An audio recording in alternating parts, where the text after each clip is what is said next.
तिळगुळ घ्या, गोड गोड बोला. मकर संक्रांतीच्या तुम्हा सर्वांना खूप खूप शुभेच्छा. तर आज मकर संक्रांती आहे आणि मकर संक्रांती म्हणजे आपल्या सर्वांचा खूप आनंद आणि उत्साहाचा सण असतो. विशेष करून आपण मुली आणि स्त्रियांसाठी खास हा सण महत्त्वाचा असतो. तर या दिवशी सुगड पूजन केले जाते. त्याच्यामध्ये जो रानमेवा आहे तो वेगवेगळ्या प्रकारचा गोळा करून एकत्र करून त्या प्रत्येक सुगडामध्ये टाकून त्याची पूजा केली जाते. सकाळी सगळं मी साहित्य एकत्र करून ठेवलं आणि त्याच्यानंतर पूजेच्या वेळेला ते सुगड जे आहे ते स्वच्छ पाण्याने ताज्या पाण्याने धुवून घेतली आणि त्याची पूजा मांडायला सुरुवात केली. पूजा मांडली आणि हळदी कुंकू लावलं आणि त्याचा पूजा केली आणि त्याच्यानंतर आम्ही देवाला नैवेद्य दाखवून मंदिरात गेलो. आता आमच्या इकडे ना विडे घ्यायची पद्धत असते. विडे घ्यायची पद्धत म्हणजे जे आपल्यामध्ये वाण असतो, खारी, खोबरं, सुपारी, पानं आणि जे पण साहित्य असतं, हळकुंड, वेलची, हे सगळं एकत्र करून 25चा विडा बनवला जातो. 5 पानं आणि त्याच्यावर प्रत्येक 5-5 वस्तू ठेवून असं 25चा विडा, माझा 25 आणि माझ्या सासूबाईंचा 25चा विडा, असं सगळं साहित्य एकत्र करून मंदिरात घ्यायचं आणि ते व्यवस्थित एका कपड्यावर मांडायचं आणि ते सुहासिनी बायकाकडून प्रत्येक एकीकडून एक विडा आपल्या पदरामध्ये घ्यायचा. तर त्याला विडा घेणं असं म्हणतात. सातारा भागामध्ये ही पद्धत आहे.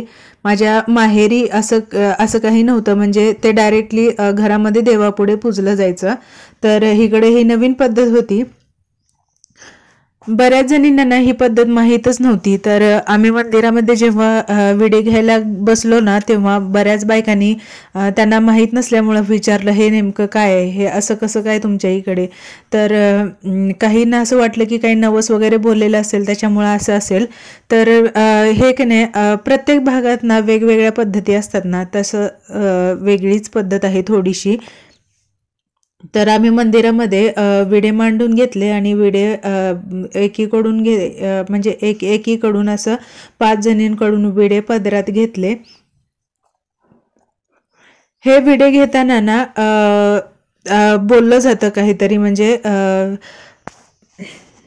रामाचा वंसा घ्या पदरात, आला नगरात विडा कोणाचा, असं समोरची लेडीज म्हणते. आणि आपण जेव्हा घेतो तर आकाशरावांचा म्हणजे आपल्या मिस्टरांचं नाव घ्यायचं आणि तो विडा घ्यायचा. माझ्या मिस्टरांचं नाव आहे ते मी घेतलं आणि त्याच्यानंतर एक एक विडे पदरामध्ये घेतले. आता नाव घेण्याची, उखाणे घेण्याची पण पद्धत आहे आणि उखाणे घ्यायला तसा वेळ नव्हता आणि मंदिरामध्ये खूप गर्दी होती ना, त्याच्यामुळं असं काही व्यवस्थित प्रत्येक गोष्टी करायला टाईम नाही मिळत. तर अशा प्रकारे आम्ही विडे घेतले आणि माझ्यानंतर आमच्या सासूबाईंनी, मम्मीने विडे घेतले आणि देवाला सुरुवातीलाच आम्ही वळसून घेतलं होतं. विठ्ठल रुक्मिणीची मूर्ती आहे मंदिरामध्ये महादेवाच्या, तर तिथे वळसलं आणि वळसताना तिथं खूप गर्दी होती. लाईनला थांबावं लागलेलं होतं. 1 तासभर तरी लाईनमध्ये आम्ही थांबलो होतो, कारण बऱ्याच बायका आधीच आलेल्या होत्या सकाळपासून आणि त्या एरियामध्ये आम्ही जिथे राहतो तिथे जास्त मंदिरं नाही आहेत, त्यामुळे एकाच मंदिरामध्ये जास्त गर्दी झाली होती. देवाला वसून झाल्यानंतर मग हे विडे घेतले आम्ही.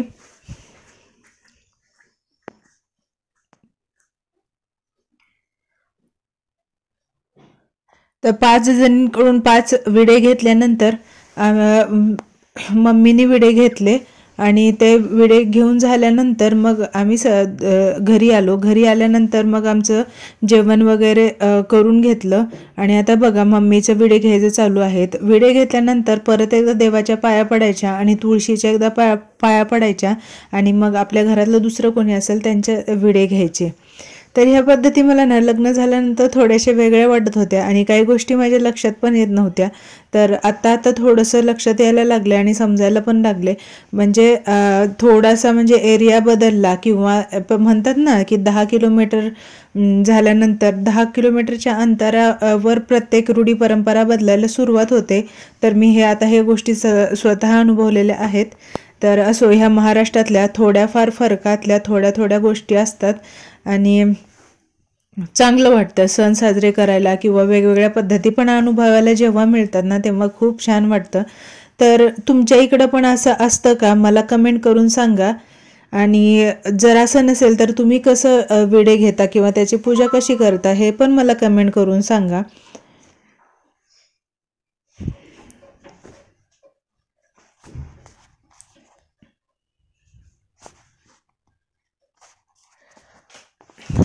मंदिरामध्ये ना खूप गर्दी होती आणि लाईन लागलेली होती, त्यामुळे आम्हाला बराच वेळ थांबायला लागलं होतं. आणि बऱ्याच बायका मंदिरामध्ये बघा, ज्यांची पूजा झाली ना त्या बायका वौसत होत्या एकमेकींना. माझ्या माहेरी पण खरं तर अशीच पद्धत आहे, पण सासरी थोडीशी वेगळी आहे. पण छान वाटतं, थोडंसं काहीतरी वेगळं पण अनुभवायला मिळतं.